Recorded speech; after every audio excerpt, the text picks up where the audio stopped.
What's up? I'm Sumner Franzen, and I'm a professional ski racer.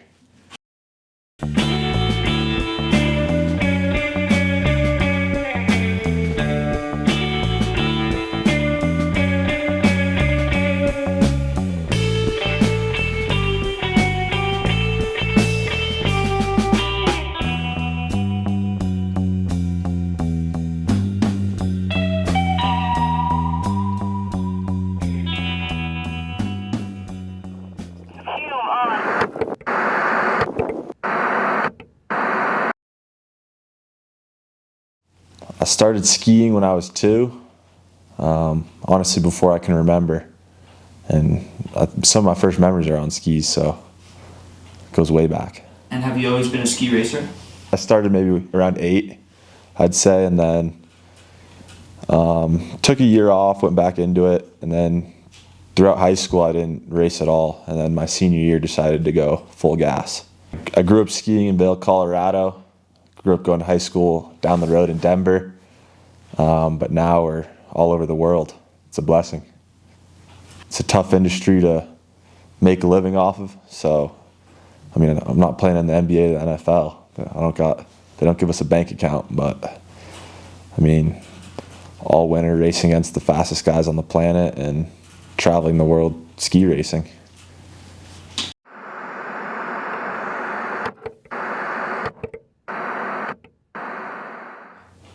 Last season was a completely different season for me. I joined a team out of Europe and started racing more internationally. And the focus was mainly on speed, Super G downhill. And I remember the day. We got there at night, so it was all dark. And I'd never been to Cortina, and I remember waking up and just looking out across the Dolomites and being like, yeah, here we go, this is it. This is where the legit skiing is. And I think we were racing the day after the World Cup, so it's a pretty legit track, injected, so legit surface. Beautiful day, perfect conditions. First part of the track, pretty mellow, and then it's a right footer, you catch some air and then come into this pitch and it's just swingy for a little. And then there's a big left footer, and I remember catching an edge, felt my knee go before I ever hit the ground. And then I was just kind of along for the ride.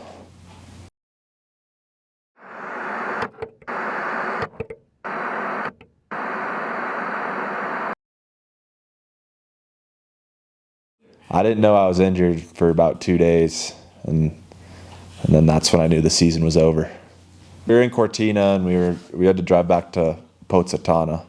And then there I went to the clinic, and they did an MRI and said it was full thickness. The mental game after the injury was challenging. I've always been super optimistic after getting injured. It's not my first major injury, but this one was tough. There was times where I was alone and just like really in my head, super emotional. My goals never faded, but there's a lot of doubt creeped in throughout the process.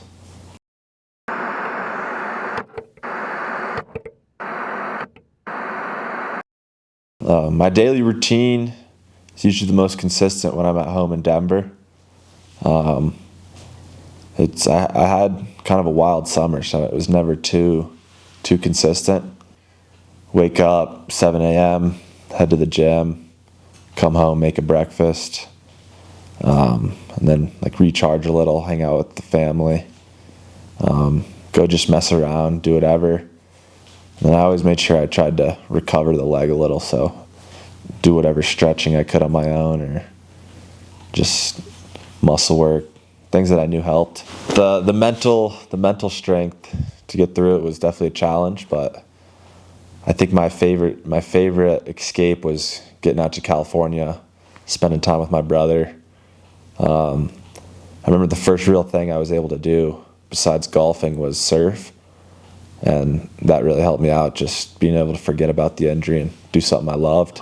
Yeah, I think the physical health was a huge component to this recovery. I think it forced me to become healthier, fixed up the diet a little. And I'm honestly, the rest of the body besides the knees feeling stronger. And once that catches up, I think it'll be game time.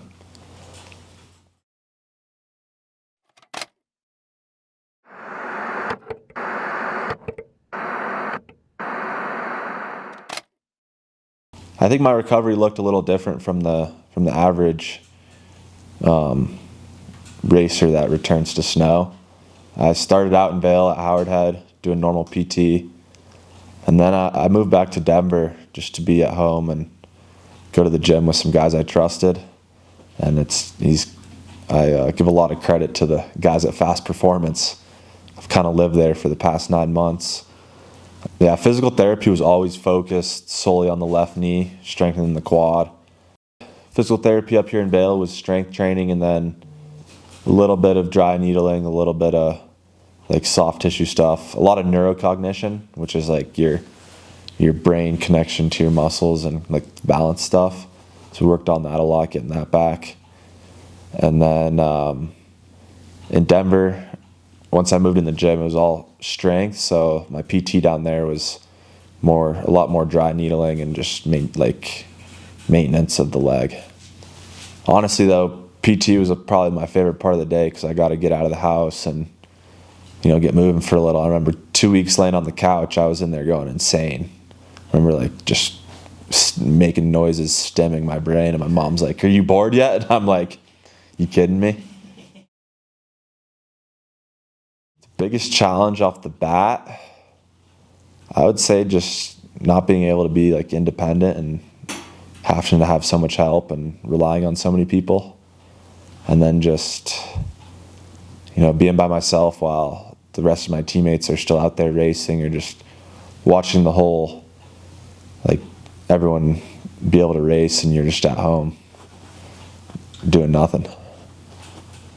The biggest upside I take out of it is the timing where it happened. I still got to race a good amount of the previous season, and then I really just missed all the summer prep. I was fortunate not to do it at the beginning of the season where you're out the whole year, and now I'm able to be on snow at the start of this season and work my way back into it.